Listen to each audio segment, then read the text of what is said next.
매우 혼란스럽고 불안과 공포 속에서 하루하루 국민들의 삶이 허리가 꺾여가고 있습니다. 우리 헌법재판관님들께서도 너무나 잘 인지하고 목도하고 계시다시피 헌법재판소로 이곳을 둘러싼 수많은 혼란과 갈등이 존재합니다. 그것이 눈에 보이는 헌법재판소를 둘러싼 갈등만이 있겠습니까? 지금 대한민국 곳곳에서 전 국민이 대통령 윤석열의 내란 사태로 그 이후로 너무나 심한 고통과 스트레스를 받고 있는 것을 너무나 잘 알고 계실 겁니다. 사실 오늘 법무부 장관 박성재 피청구인에 대한 탄핵 심판이지만 온 국민은 내란 우두머리 피의자 윤석열 대통령에 대한 탄핵 심판 선고일이 언제일지 그것이 가장 큰 관심사일 것입니다. 피청구인 박성재 법무부 장관에 대한 파면을 포함해서 대한민국을 구한다는 국의 심정으로 헌법재판소 재판관님들께서 대한민국 국민들을 어여삐 여기셔서 하루라도 빨리 탄핵, 대통령에 대한 탄핵 선고기일을 지정해 주실 것을 주제와 관련 없지만 제가 간곡하게 요청드리고 호소드립니다. 대한민국 국민들이 너무 힘듭니다. 재판관님들께서도 그 중압감과 고통에 괴로우시겠지만 더 큰 고통을 안고 하루하루 힘들게 살아가는 국민들을 위해서라도 법무부 장관을 포함한 윤석열 대통령에 대한 탄핵 심판도 서둘러 주실 것을 국민의 한 사람으로서 간곡하게 부탁드립니다. 고맙습니다.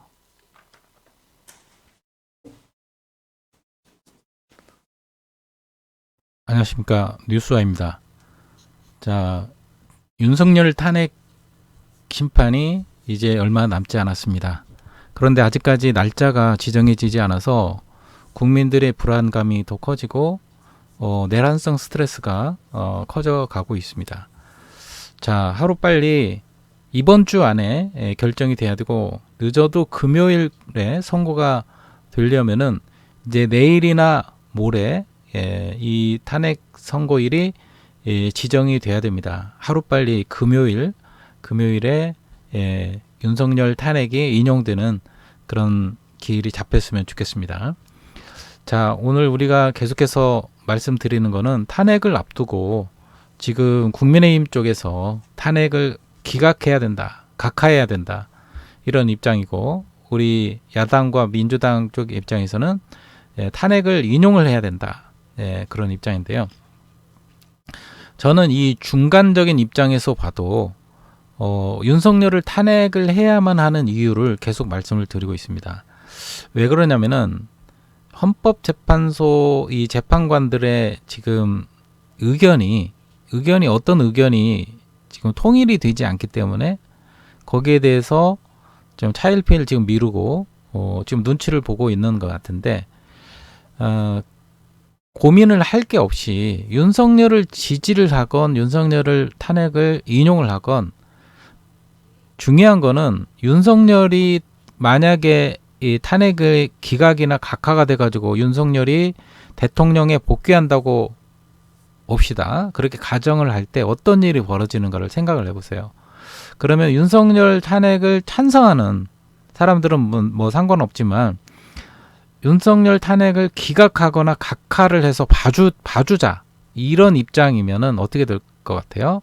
윤석열이 다시 내가 대통령 자리에 복귀하면은 제2의 내란 계엄 같은 사태는 뭐 일어나지 않을 거다, 이렇게 지금 이야기하고 한 번만 더 기회를 주면은 자기가 정치를 잘할 거다, 이렇게 이야기를 하고 있잖아요. 그런데 이 윤석열의 이 말은 믿을 수가 없습니다. 내 계엄을 그렇게 민주당에서 경고를 했어도 계엄은 전혀 생각지 않고 있다. 정치적인 선동하지 마라. 오히려 이렇게 거짓말 치고 구라를 쳐왔던 인간들이 어느 날 12월 3일 날 뒤통수를 쳐서 불법적인 내란 계엄을 일으켜가지고 지금 나라가 꼴이 말이 아니게 지금 폭망하고 있어요. 지금 그런 상황입니다. 자, 이런 상황에서 다시 이렇게 실패한 내란을 아무 일이 없었던 것처럼 봐주자. 자, 우리 사람이니까 보수 계열이니까 봐주자. 이런 걸로 탄핵을 기각이나 각하 쪽으로 생각하는 헌법재판관이 있다면은 이제 어떤 일이 벌어지냐면은 윤석열이 직무에 복귀하면은 언제 그랬나는 듯이 다시 제2의 이제 계엄을 선포를 할 겁니다. 그동안에 헌법재판소에서 또 나왔던 여러 가지 변론들을 보면은 그 증거가 분명히 1차 계엄을 해제했을 때도 그 이후에도 즉시 해제하지 않고 계속 제2, 제3의 계엄을 모의를 했었습니다. 또 그 이후에 또 김용현하고 또 대화를 할 때도 그렇게 내가 봐라. 최소한 1000명 이상은 해야 되지 않겠느냐. 왜 내 말을 안 들어가지고 이렇게 어려움을 겪느냐 하면서 혼내는 그런 모습을 볼 수 있었고 윤석열은 충분히 그러고도 남을 인간입니다. 그리고 이렇게 해서 다시 직무에 복귀할 때 계엄으로 이제 어떤 일이 벌어지냐면은 자기가 이 계엄의 꼬리표가 있기 때문에 이것을 없애버려야 되거든요. 꼬리표가 없어야 되기 때문에 헌법재판소에 나와가지고 자기가 피의자로서 피고인으로서 변론하고 이런 것 자체가 이 윤석열이라는 인간은 이거를 자존심이 용납을 하지 않는 거예요. 그러니까 어떤 일이 벌어지냐면은 이 헌법재판소 자체를 없애버리는 겁니다.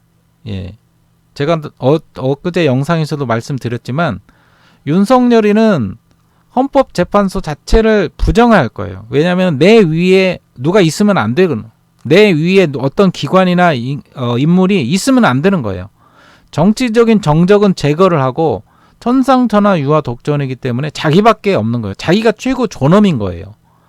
그러니까 헌법재판소도 눈에 가시가 되고 이 기관 앞에서 대통령이란 자가 이 사람들 판사들 앞에서 자기가 마치 죄인 신분으로 와서 하소연하고 변명하고 이렇게 하면서 구걸을 하는 그런 모습 자체를 싫어하는 겁니다.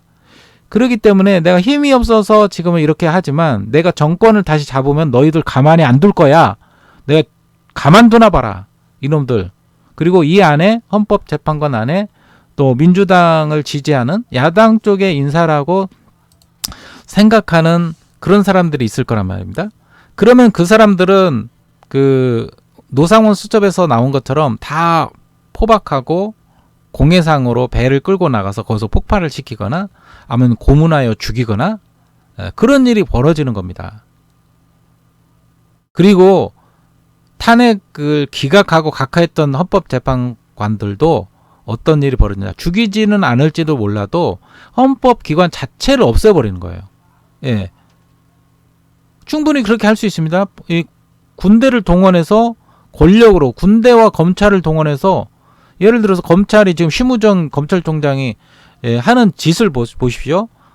심판들을 매수해가지고 하나하나 공격해서 만약에 헌법재판관 검사들이 다 하나하나 국정원 동원해가지고 조사해가지고 헌법재판관들의 그 비리 이런 거를 다 드러내가지고 하면은 견뎌낼 수 있겠습니까?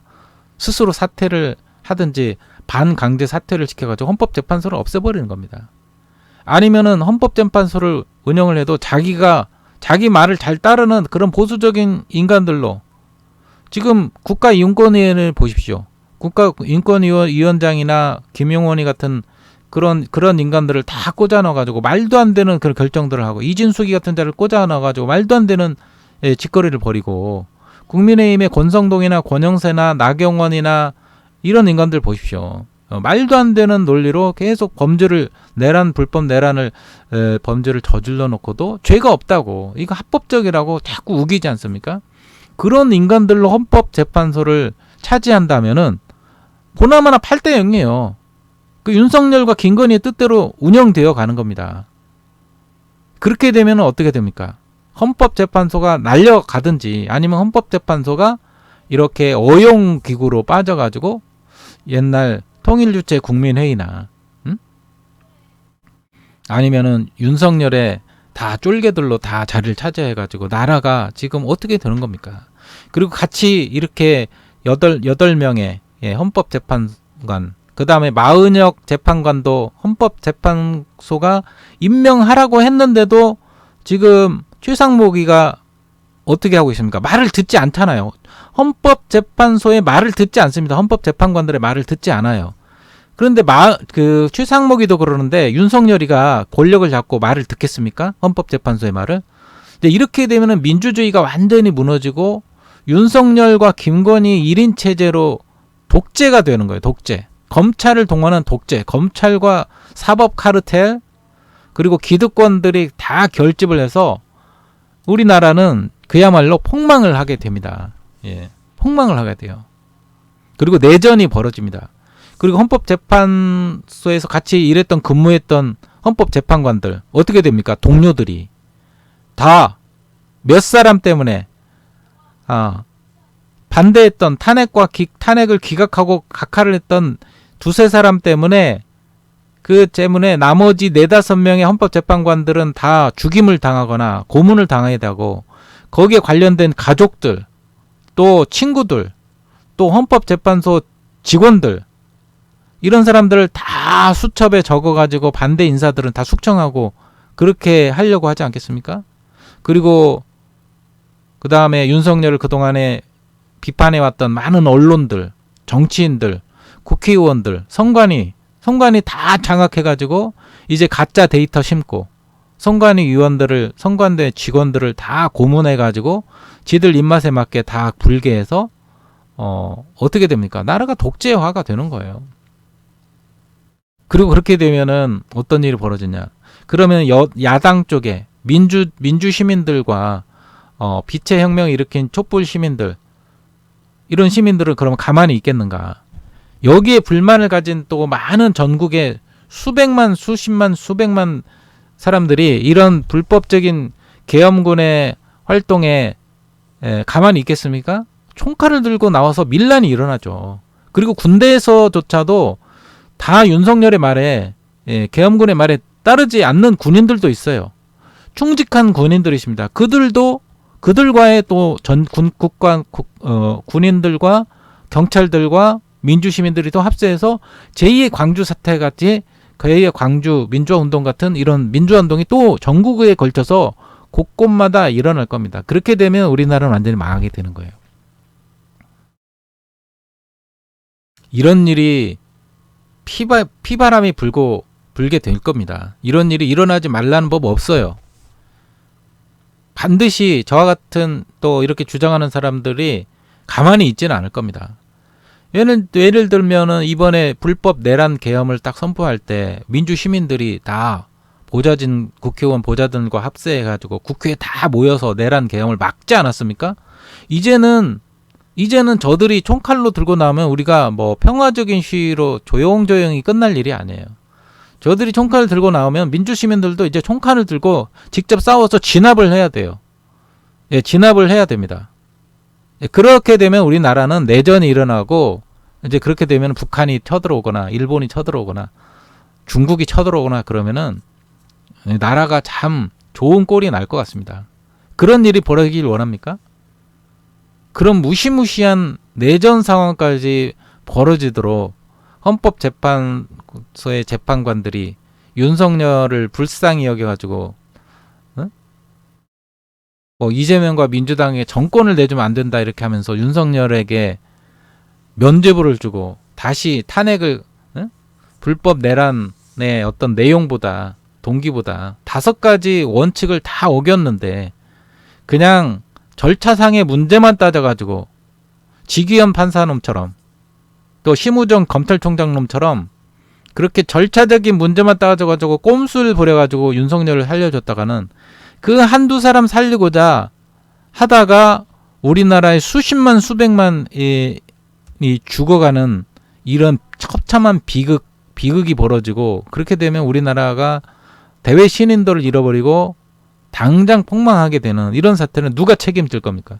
그렇게 되면 헌법재판관들 이런 판결을 내린 헌법재판관들의 재판관들도 목숨을 담보할 수가 없어요. 반드시 민주 시민들 가운데 분노한 시민들 가운데 윤석열을 봐주기 위한 이 헌법재판관들을 반드시 찾아내가지고 보복해가지고 죽일 수도 있습니다. 그 가족까지 죽일 수도 있는 거예요. 이런 일이 벌어질지도 모릅니다.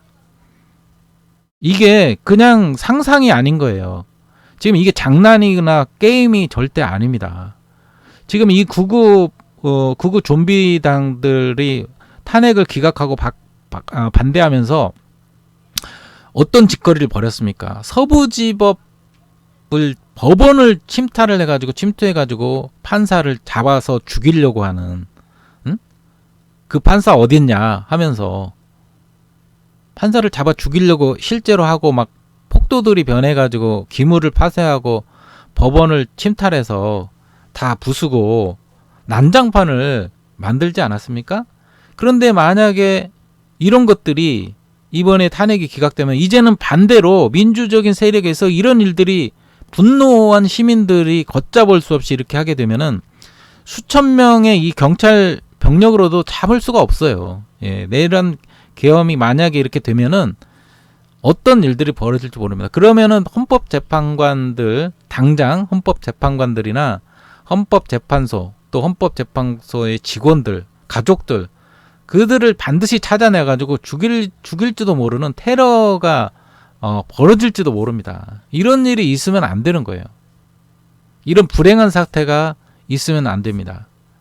이렇게 하든 저렇게 하든 만약에 윤석열이가 그 경권을 잡게 되면은 다시 제자리로 돌아오게 되면 이제 헌법재판소는 가루처럼 사라지고 그들이 지금 외치고 있는 게 뭡니까? 헌법재판소를 다 날려버려야 된다. 그러잖아요. 이 국회의원들도 그렇고 목사놈들도 그렇고 헌법재판소를 가루로 만들어야 된다. 이렇게 이야기하고 있는데 윤석열이가 그런 거를 하지 않겠습니까?